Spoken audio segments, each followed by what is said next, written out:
Hello, everyone, and welcome to this Conversations on Groong episode. Today, we're talking about Armenian domestic politics with Member of Parliament Arthur Khachatryan, who has just published his two-volume work titled Artsakh Negotiations. It's in Armenian. It's titled Artsakhian Dashnaktsutyunner. It's going to be an interesting discussion, folks, so please stay tuned. But before that, please consider supporting us. Patreon or Buy Me a Coffee are the preferred ways to do that, and you can learn more about it by going to podcast.groong.org/donate. And we know that not everyone can help us financially, so you can still help us by commenting, liking, and sharing our content. And make sure to subscribe to us on Spotify and Apple Podcasts because we want to grow on those platforms. And if you're willing to provide us a review, that will go an extra way in helping us increase our reach and become more popular. So we would really appreciate it. Thank you, and on with the show. Mr. Arthur Khachatryan, welcome to the Groong podcast. Congratulations on publishing your volumes. Well, thank you very much indeed, and always pleasure being with you guys. Same here. Same here. Arthur, on March 30th episode that we had, I think it was episode 425, you revealed that you were near the final stages of publishing this two-volume work on the negotiations process around Artsakh. And today, it was finally published. This has been, of course, a major work on your part. The loss of Artsakh was such a catastrophic event for Armenia and Armenians that it's going to be studied for generations to come. So thank you for contributing to the literature on this. We are recording this on Friday, July 25, only several hours after your presentation of the book earlier today for you, correct? Well, yeah, actually, I came home like about half an hour ago. So we're just 2 hours, you're just 2 hours behind. Fresh off the press, so to speak. Yeah, absolutely fresh. Tell us a little more about your work. Why did you decide to write this book or this two-volume book, let's say? How long did it take you, and what was the reception? Well, yeah, actually, I started writing exactly 3 years ago these days when we had the resistance movement on the streets and when Pashinyan and his regime started falsifying the whole Artsakh movement, the legal grounds of formation of Artsakh Republic, and the whole negotiation process. So initially, I thought I would write an article saying that all what the regime talks about has nothing to do with the reality.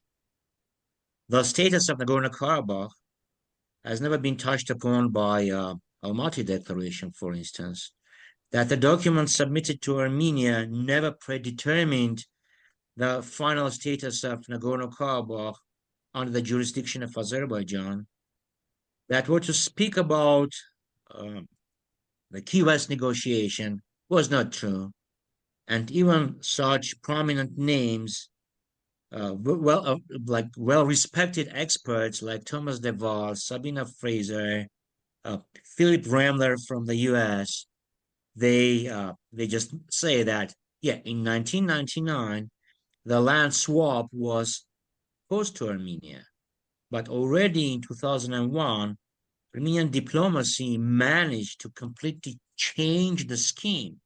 So Azerbaijan agreed to pass over the of Nagorno-Karabakh under the Armenia's jurisdiction in return to just a sovereign pass from western region of Azerbaijan to Nakhichevan.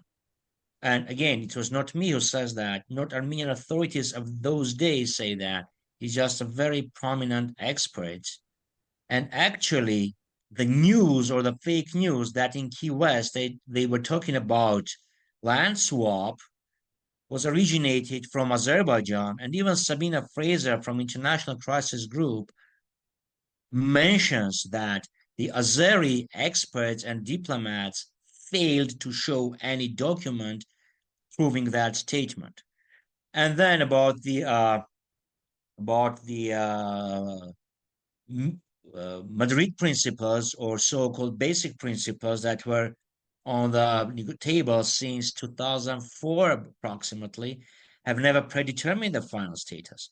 They just trying to finalize the mechanism that the final legal status would be determined, and that would be legally binding expression of will of referendum, which did not impose any limitation on the future status. It can be independent state. The people of Artsakh could vote for unification with Armenia. They might even decide to stay under Azer jurisdiction, theoretically. So when these people, I mean, the current authorities say that none of the countries from the Minsk group co-chairman has acknowledged Artsakh's independence, yeah, they didn't. They just fixed at that time just that the status of Nagorno-Karabakh, legal status, is under Azeri jurisdiction. But this doesn't mean that it wouldn't be changed. And they were acknowledging that it's like in its interim status, and the final status should be decided, and not to impede, not to torpedo the negotiation process, and not to sabotage the mechanism they were offering themselves. They said, okay, let's wait when there is a referendum, and then based on the results of the referendum, we will take our action. Yeah. So I said, initially I thought that I would write an article. Then it became lengthy enough. I said, okay, it could be like a series of articles, because those days I was writing pretty extensively for newspapers, analytical articles. Then I said, okay, it can be like a brochure, but at the end of the day, I ended up having like 2 volumes.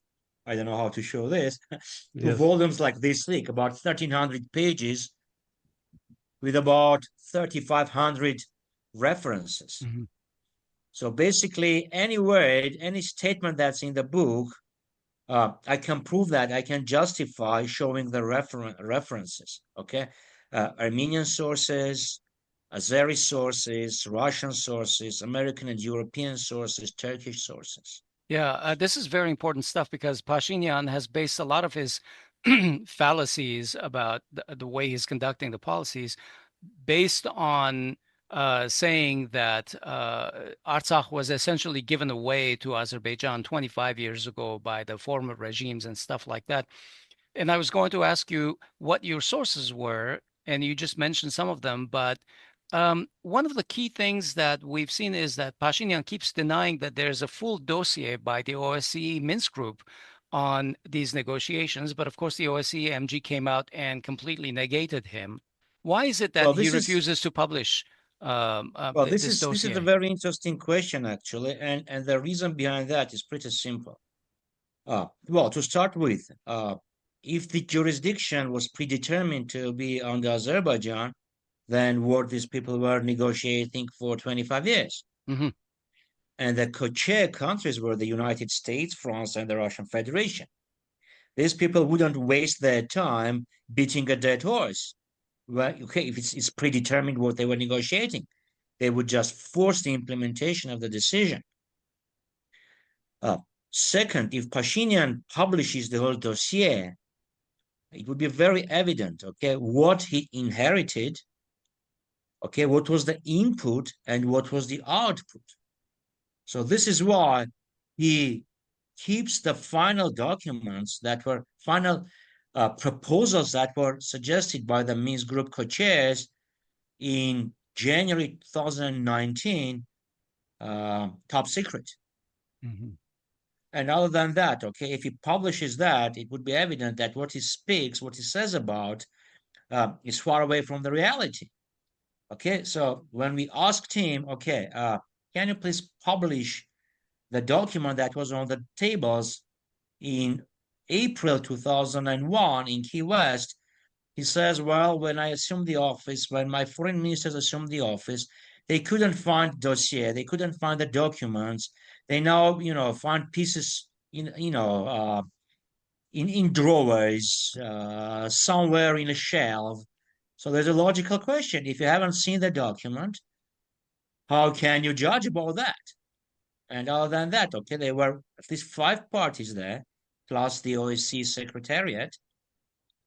If you do not have that in the files of Armenian Foreign Ministry, then you could have requested that from Russian Federation, from the United States, from the French Republic, and from the Secretariat of the OSCE, because they were deposited in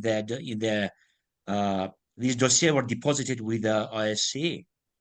So again, he keeps them secret so he can manipulate and try to falsify what was the content of the document and what was the reaction of the conflicting party. Three parties, Armenia, Artsakh, and Azerbaijan.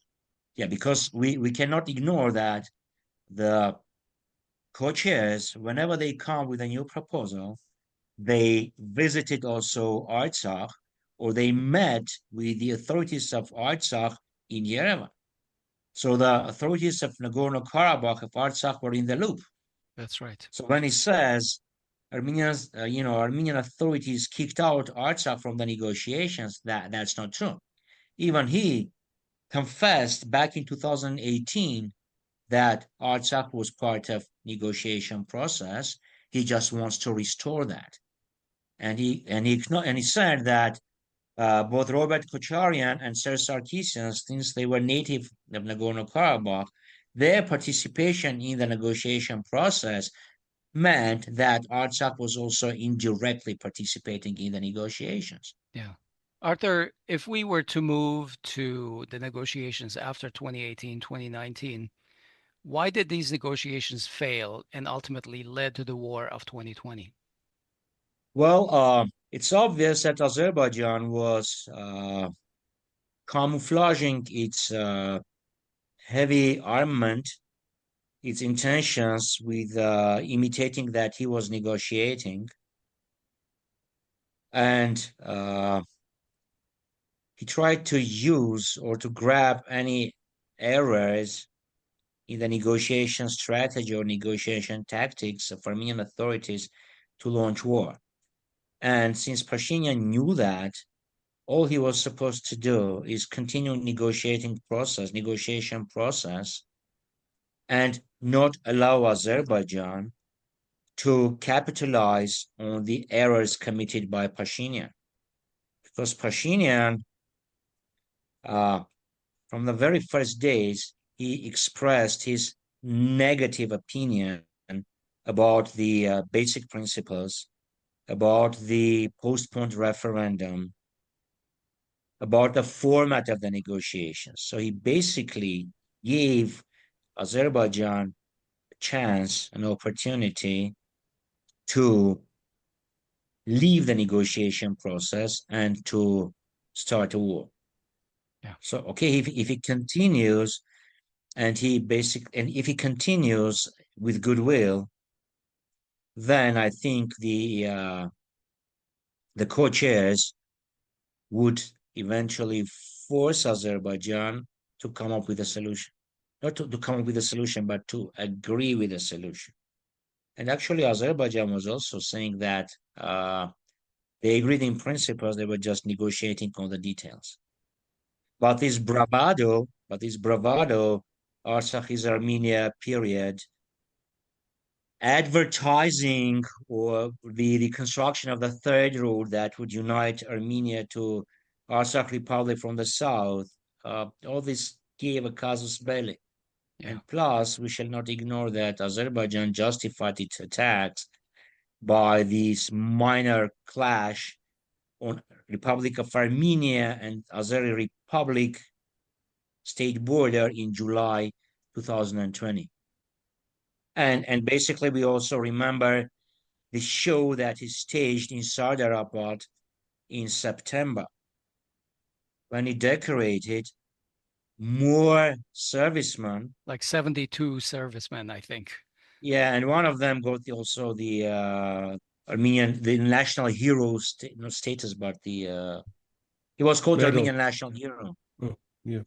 He was the only person who got that, not posthumous. Okay, so he turned this minor clash, second Sardarabad, second Avarat. So obviously, that gave Azerbaijan a chance. History doesn't like to talk about what ifs, but I do have to, like, I think it's very apparent that the war in Ukraine was slowly sort of, forming. And regardless of our diplomatic efforts, regardless of how, I think that may be the excuse that Pashinyan is using, that regardless of what we did diplomatically, would it still possible for Armenia to avoid an escalation? Because right now, I think that for the West and for Russia, I think the war in Ukraine was going to be, more important than our region, South Caucasus. Of course, I say this as a devil's advocate argument, but let us know what you think about that. Yeah, that's true. The hostility between the West and Russia started in 2014 after this Crimea issue. But in 2020, 2014, during the ministerial summit of OSCE, the Russians and the West managed to, they managed to agree on Nagorno-Karabakh. It's interesting, there was a big antagonism between them, but the issue that united them, that they had a joint opinion, was Nagorno-Karabakh. So this means that if Armenia's diplomacy acted properly, the war could have been avoided. But the military defeat was preceded by diplomatic defeat. Armenia managed to lose all its allies and failed to get new allies. And one more thing, okay? And one more thing. There is a very interesting article published by former American chair of the Minsk Group, Richard Holland. I think it's called "Does the Minsk Group Still Has a Role?" He has a very interesting analysis on the on the negotiation tactics of the parties. Mm-hmm. And when was that published? I think that was published in 2021. I want to actually bring us forward to today because today Artsakh is emptied. Its population has been forcibly displaced, with many fleeing Armenia altogether.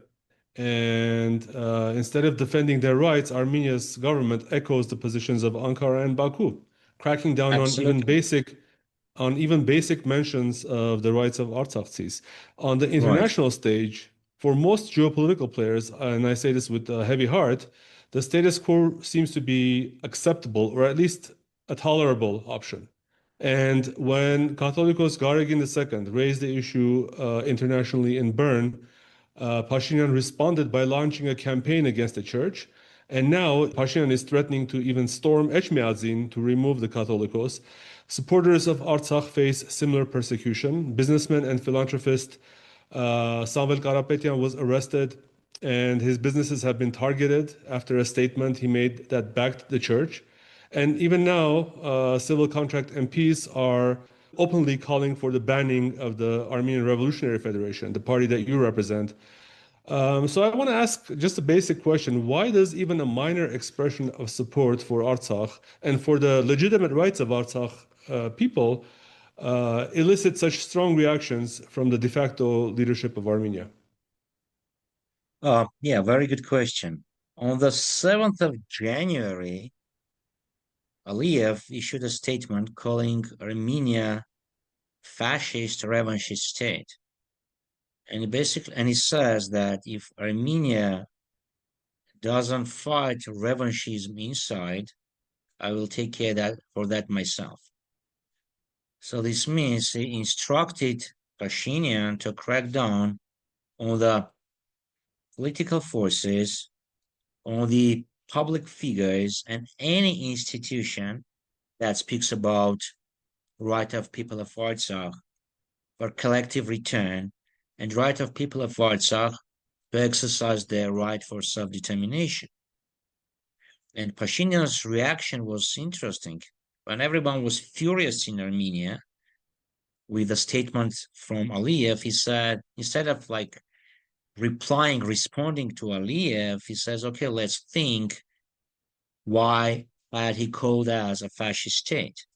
So it's in Pashinyan's and Aliyev's joint interest to crack on all political forces, public figures, and institutes who speak about Artsakh. So Aliyev wants Armenia to be its marionette state. It intervenes into in internal affairs. It instructs Armenia to change its constitution. I won't be surprised if they demand Armenia to change its national symbols, its coat of arms, to forget about genocide committed in Ottoman Empire. So he basically doesn't want to have a sovereign Armenia next to Azerbaijan. And Pashinyan is ready to do that, but to retain his power. And Pashinyan understands that it's up to Azeri's policy whether he can stay in power or not. And interestingly, after the negotiations in Dubai, the Azeri press and Azeri official press, state-owned, like media outlets like Azertaj, which is a government media outlet,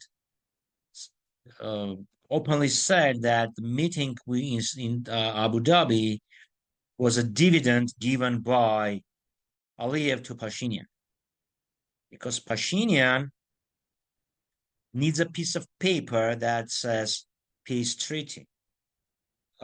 He doesn't care about the content, because what we have seen, the versions that were circulated between Armenia and Azerbaijan, they were just not single Armenian interest was preserved in that document.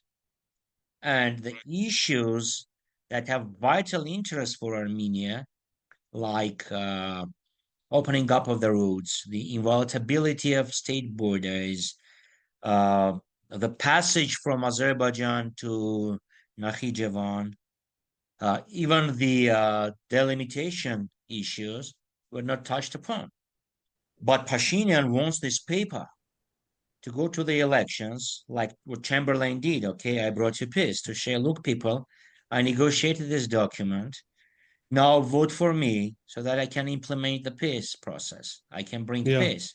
Because the alternative to me, to Pashinyan, is not Arthur, Asbed, or Hovik, it's war. And Aliyev supports him. Aliyev supports him, but he knows that Pashinyan needs this paper badly. That is why, and that's why he tries to squeeze more and more concessions from Armenia. And I think Pashinyan himself has said this to the civil contract when he was chairing some kind of committee right before, I think, was it the May 5th sitting that they had or something like that? I can't remember the exact date.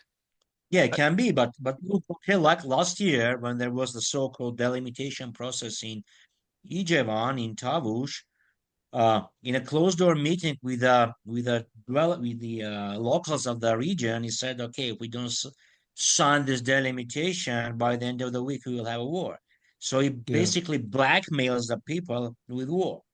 So the head of the head of the government, the head of the country, the chief supreme commander, whose mission is protecting the country, says, "Let's go for unilateral concessions. Otherwise, it would be war."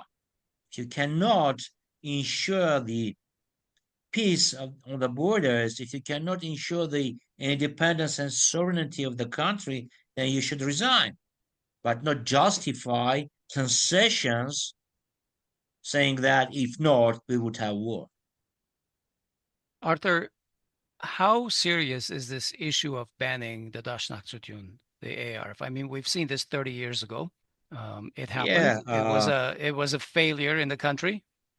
And we should say that this is preceded by a spate of declarations of persona non grata, but obviously banning a political party and arresting its leaders is much more serious. Well, yeah, okay. So right before he went to Istanbul and met with Erdogan. And after he came from Istanbul, the political repressions, the government terrors, started. 15 people from the sacred movement were arrested with funny charges. Okay, when you read the charges, you would laugh if it were not that awful. Okay, they show a piece of paper, say that, insiders passed this to a pro-government media outlet, to Civic AM, that Bagrat Galastanian, Archbishop Bagrat, and his followers were trying to stage a coup in Armenia, were trying to cause public disobedience and anarchy on the streets. But interestingly, Civic AM was smart enough to cover the dates of this plan. The investigative committee, published the whole paper. No signature, no proof. Each of us can type these, a few pages. So if these people were trying to stage a coup in summer 2024, but nothing happened, this means that they might be thinking about something, but there was no direct movement towards that.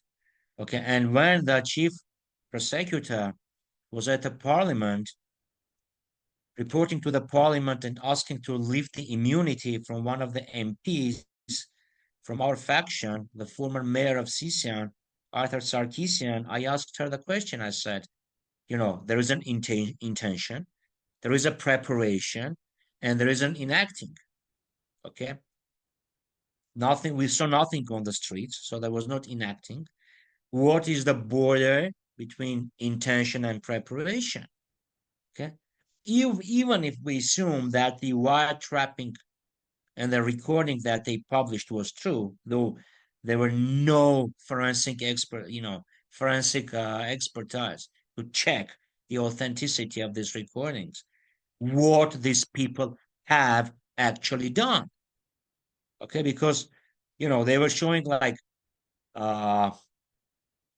shotguns that few of the people have the right to have at their home. They have the documents. Okay, they were just hunting guns, or the license. Yeah, with the license. Yeah, with the license. And okay, like the fires that kids use, particularly before the Christmas. So this is funny. After that, they came after the two MPs from like three MPs, Arthur Sarkisian, as I mentioned, Artsakh Negotiations, the secretary of the faction, and General Ohanian, the chair of the faction. Again, the charges were just beyond comprehension. Okay. Then two young gentlemen, young guys, 18 years old, from the youth chapter of ARF.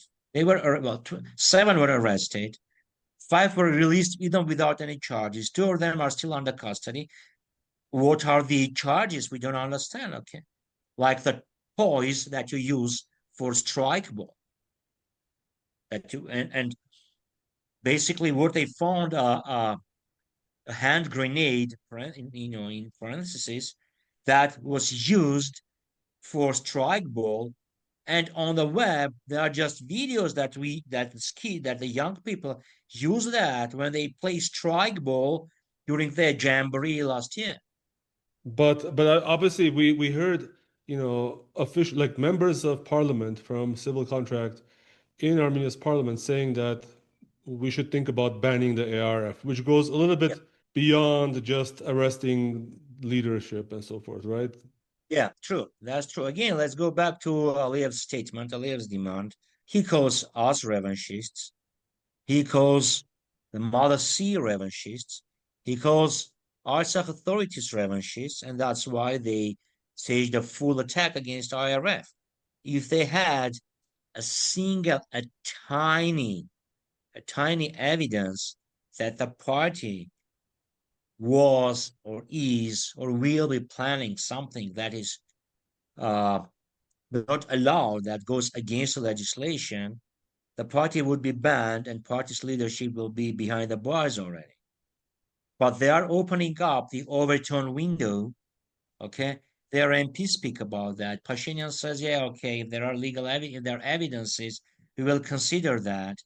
So I think this is one of the promises has given to Aliyev. And the same refers to Mother C. Okay, remember, you mentioned that when in Switzerland, both Catholicoses, the Karagin Vehapar and Taran Vehapar, the Catholicos of Cilicia, they talked about the right of the people to return, and also about the importance of preservation of cultural and religious monuments in occupied Artsakh. Few hours later, they staged this shameful attack. And he himself, his allies say, okay, you are talking about the right of return. You will see, what will be our counter reaction. And by the way, don't forget, I mentioned ARF and Mother C. Plus, also, what happens with Samvel Karapetyan, with the electricity distribution company. Okay, it's just hijacking. In terms of the discussions in Abu Dhabi, until recently, Armenia's leadership insisted that there would be no concessions, not even negotiations about the so-called logic of corridors. I remember that phrase, logic of corridors, repeated multiple times, the foreign minister, Pashinyan himself, and we all remember the outburst that Pashinyan had with Aliyev at the EAEU summit in May 2023, when Aliyev used the word Zangezur corridor, and they had a very ugly back and forth. But on July 16 this year, Pashinyan shifted his tone, and he actually used the word corridor himself publicly for the first time. And he urged Armenians not to fear that term because Armenians have this allergy towards the term corridor.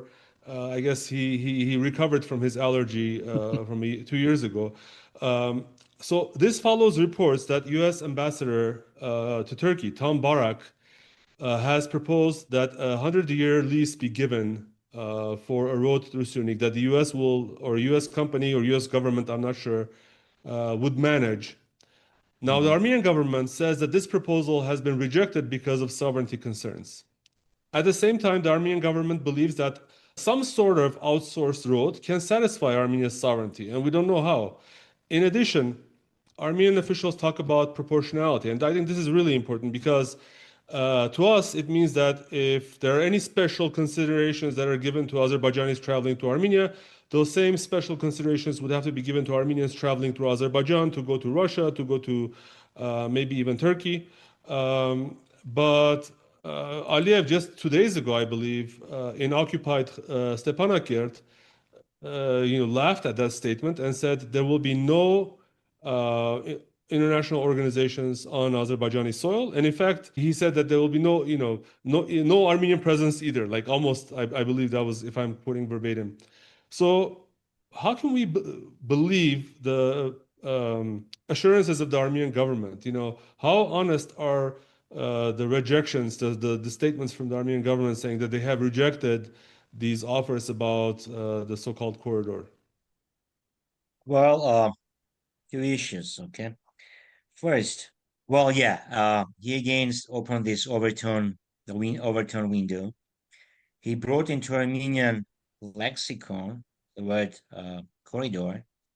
Yeah, initially they rejected that. In his Crossroads of Peace, this funny pamphlet, he says no corridor logic, but he speaks about corridor.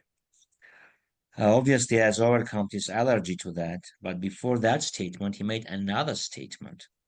He said, why are we allergic towards pan-Turanism? Yeah, okay. The threats of pan-Turanism are over-exaggerated. I don't see any threat. If they want to have connection with, Turkish-speaking nations, if they want to have land connection with each other, so what? Let them pass through Armenia. We can pass through Turkey. It's okay. So when the talks about renting out the territory became very loud, frequent, and especially after the statement from Tom Barak, he tried to change the direction, a very facial manipulation. He started talking not about the territory, but about the infrastructure. Basically saying that, okay, we do not have the money, we do not have the skills to build a railroad, so why can't we contract out to a private company to construct the railroad and to operate that? Basically, this is a typical public-private partnership project. It's like build, operate, transfer. So instead of, okay, try to change the direction from the land, the title on the land, towards infrastructure.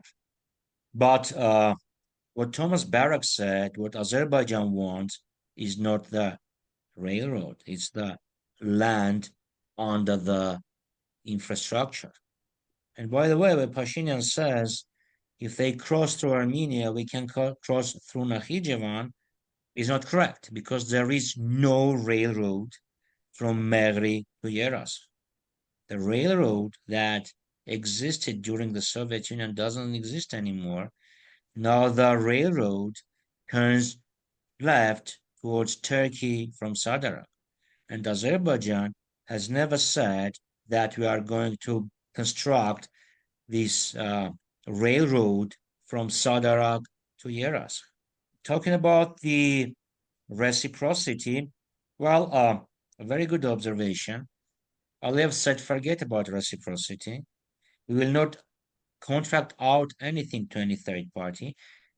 He has never said that if Armenia gave a passage through Megri or Syunik, we will give a passage through Nakhichevan to start with.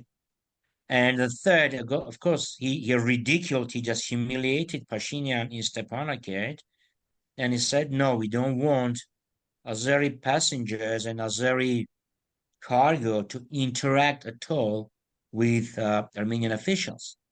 So this is extraterritorial, this is a sovereign passage. Sovereign passage that Armenia agreed to provide to Azerbaijan in return to sovereignty over Nagorno-Karabakh. Now, if Armenia gives a passage to Azerbaijan, what will Armenia get in return?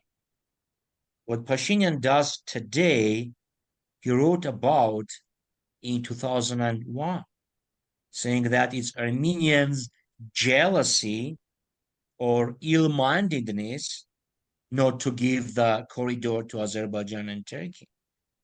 So 25 years ago, he was already talking about giving the passage to Turkey and Azerbaijan. In return to what? No one knows. We'll kick Russians out. Turkey and the US will control that, and we will make money on that. Right. Your third observation was about the honesty. Well, I'm very skeptical. If we go back to the beginning of the last year, Pashinyan during the cabinet meeting said, well, yeah, Azerbaijan claims that Armenia controls some territories that belongs to Soviet Azerbaijan. We have 31 villages, territories of which are under Azeri control. And if Azeris want us to withdraw from the territory they claim to be theirs, then Azeris have to withdraw from territories that we claim to be ours. But what we see, Pashinyan passed over to Azerbaijan territories that were under de facto sovereign jurisdiction of Armenia, and what we get instead, nothing. Just a promise that as a result of this delimitation process, we will reclaim these territories. But when we read the rules of procedure of the delimitation process, it says that the delimitation shall start from northeast, while Armenia has lost to Azerbaijan during Pashinyan's regime more territories from the southeast. So it would be in Armenia's best interest to start or to resume the delimitation from south. Okay, so Pashinyan, again, just to repeat, was saying that it shall be a reciprocity. If we withdraw, they shall withdraw. Later on, I think he said that in January, February, but already in May, June, we see what happened, May, June the last year. Right. So I won't be surprised that sometime down the road, in the next few weeks or months, he comes back again to this corridor issue, and he will even present this to be the best interest of Armenia, saying that while we do not have an experience in managing railroad communication, our border guards do not have the experience in bordering our national borders. So if the foreigners come, they will protect the border. Our border guards will learn from them. So it's a fantastic deal. Let's go and sign it. Yeah. So yeah. expecting honesty from Pashinyan, no way. Okay. So let's talk about the electric networks. The Armenian government has followed through on its threats against Samvel Karapetyan by moving to nationalize the electric networks, appointing Romanos Petrosian to oversee the company. And this comes despite an emergency ruling by international arbitrators ordering Armenia to halt any such takeover while legal proceedings are underway. Nevertheless, the Armenian government appears defiant, pressing ahead with its actions and signaling a willingness basically to challenge international norms.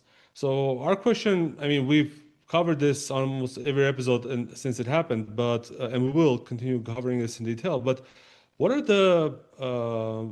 what's your position on the takeover, the government's takeover of the electric networks? Was it justified? What was you're an economist, so also want to get your take on it from an economic perspective.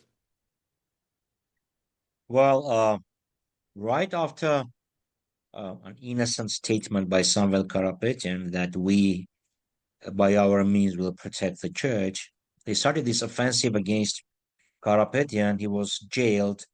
He's under pretrial detention in a jail. And then they started attacking his assets in Armenia, not only this electric distribution company, but also the chain of Tasher pizzas. Awful.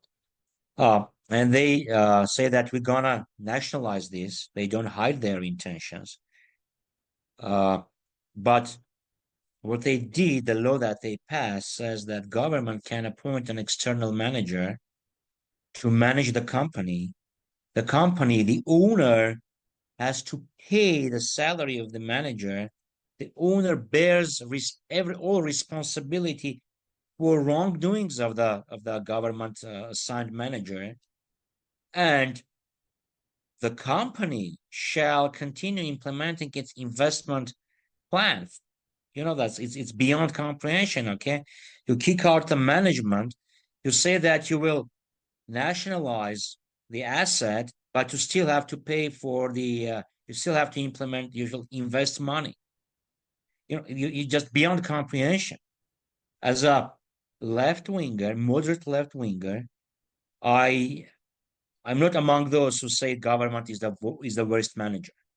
I've seen globally very good government managed companies like Aramco in Saudi Arabia, and I've seen very poorly managed companies by the government, and we've seen very poorly managed private enterprises too.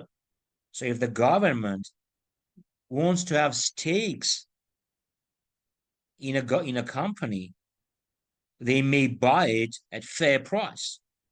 Or government can itself start a company.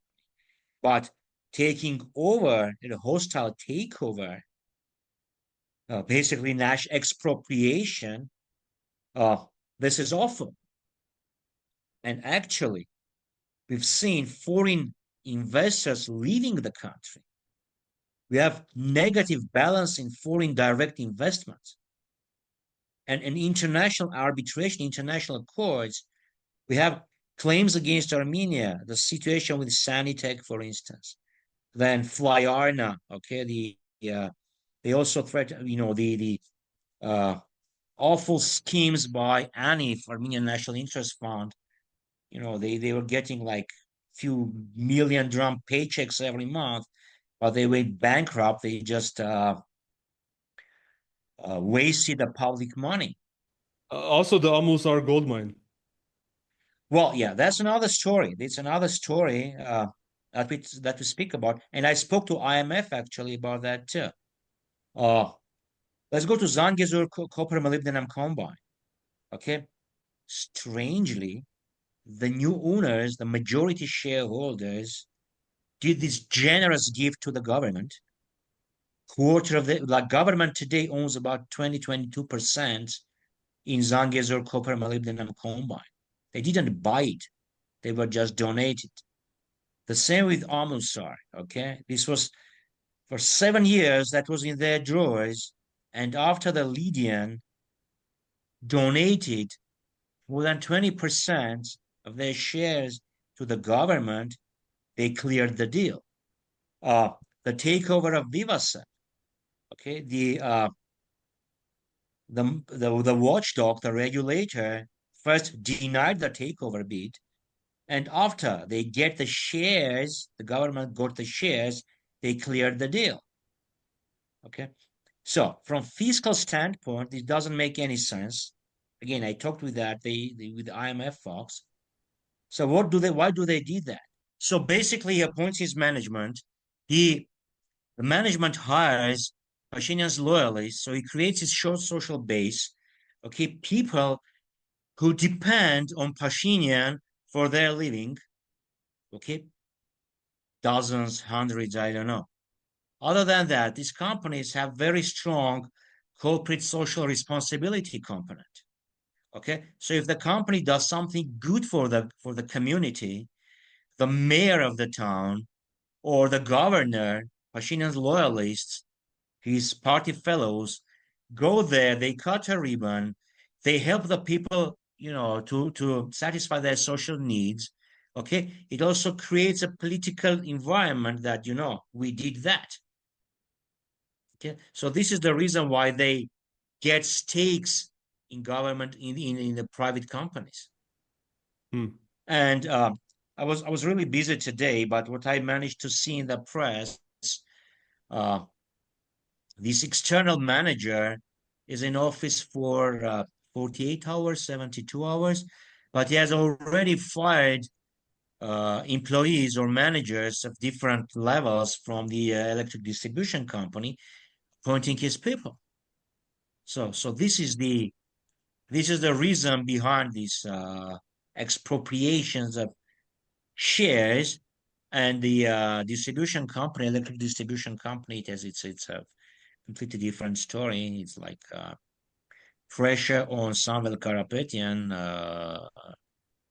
to not to interfere with Armenian policy, and a lesson to everyone else who dares to say something sour against Pashinyan. What are the consequences of Armenia not following the ruling of the arbitration court? Because essentially they basically ignored the court of the arbitration. Well, theoretically, they can call on sanctions against Armenia. They can call on sanctions against Armenia, but unfortunately, we do not see a proper reaction from the West, because he sells that to the West, saying that we are kicking Russians out, we are diminishing Russia's influence on Armenia. And given this antagonism, the animosity between the West and Russia today, I think they will tolerate that. Of course, to a certain extent. But unfortunately, we see double standards. And remember Joseph Borrell's article about the double standards. He said, we live in a jungle, and we're the garden inside the jungle, or something like that, right? Yeah, and also you may remember the famous quote attributed to Franklin Delano Roosevelt about samosa. He might be Yeah. He might be an SOB, but he's but he's not an ours. SOB. Yeah. Yeah. Uh, Everyone knows that. I just want to use that language. well, so we want to talk about just like the role of foreign media. We wanted to ask if what you think about the foreign media covering the Pashinyan's offenses against democracy recently. Unfortunately, I haven't seen many, or I haven't seen anything. Well, I've seen in media outlets, but not in New York Times or Washington Post or Financial Times or I don't know, the Daily Telegraph. Yeah. Because these countries they have their own national interests. They have their own national interests. However, we see that human rights organizations, the Freedom House, Amnesty International, they are getting more and more vocal about the violation of human rights and dysfunctioning of democratic institutions in Armenia. Yeah, the question is, will it be enough? And I have to mention that I recently saw an editorial by one of the analysts of CivilNet. And when you read it, at the first glance, it seems to be a criticism of the Pashinyan government. But then somewhere in the article, he again says that, if you look at the evidence of the against Bagas Sirbazan, there's probably something to it. Even though we've seen the evidence, we've seen how ridiculous that evidence is. But all this to say that, at least what I'm seeing is that even foreign media, foreign-sponsored media, foreign-funded media in Armenia still have some kind of a partiality towards Pashinyan regime. They might complain about his actions, but they might say, well, maybe we don't know if Bagas Pazan is really like Osama bin Laden and wants to, create, do terrorist act. So my question is what is your thought about foreign-funded media in Armenia? Does Armenia need a foreign agents law, just like Georgia? Maybe you can close us on that one. There are different media outlets that have different policies, but when you see the tone of the articles, you can immediately understand whether the funders are happy with what Pashinyan does or they are not very happy. So when we see criticism, it becomes obvious that Pashinyan lags behind what he had promised. I really don't know about the FARA Act. The Americans have that, and there is a reason behind that. So we have to think about that. We have to think about that. But I just don't want to go back to Soviet era when I was listening to BBC, Voice of America, or Radio Liberty, underground.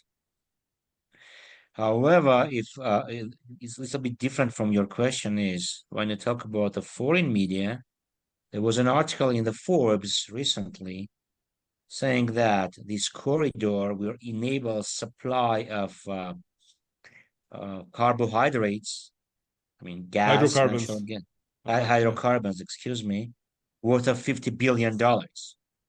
Okay, so if $50 billion are on the stake, then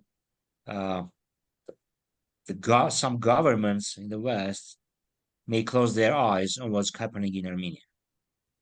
Plus, if Pashinyan positions himself like, I want to kick the Russians out, it's an extra reason for them to close their eyes. But Pashinyan went to Altai. I think he's still in Russia. So I think he cheats both on the Russians and Westerners.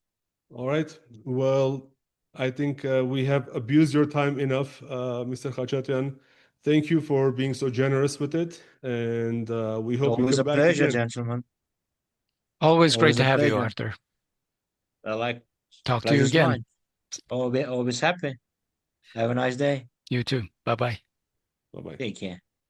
That's our show today. We recorded it on July 25, 2025. We've been talking with Mr. Arthur Khachatryan, who is an MP from the Hayastan Dashing Armenia Alliance and a member of the Armenian Revolutionary Federation, the ARF Dashnaktsutyun.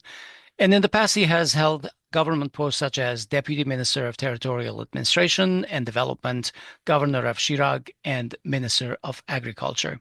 For more information on all of us, you can go to the show notes, which are at podcasts.groong.org/episode number. I'm Asbed Bedrossian in Los Angeles.